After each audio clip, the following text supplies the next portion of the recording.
Hey guys, Maggie Nolan here from Living Radiant Photography coming at you today.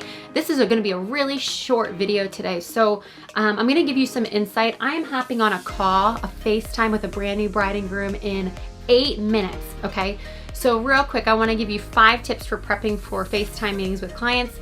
Number 1, make sure you look nice, head to toe. So I have my makeup done, my hair is back, I'm in a cute shirt. I could be in sweatpants. They'd never know, but I am. I'm not. I'm in cute jeans, and I have boots on because I'm working and I'm about to go to Target after this call. Number 2, make sure that the client has your email or your phone number so that one, you can FaceTime. I actually prep them. I send them a pricing sheet before we actually get on the call, because that way they're not shell shocked before this phone call and they have a chance to either bail because we're out of price range, or they actually have an idea and they're pumped to hear more about it, okay? So number 4, what's tip number 4? Tip number 4 is get water. I have water so that you're not like coughing and have to walk out of the room because you're choking on something. And then number 5, smile, okay? I love FaceTime calls. I love meeting new bride and grooms on FaceTime.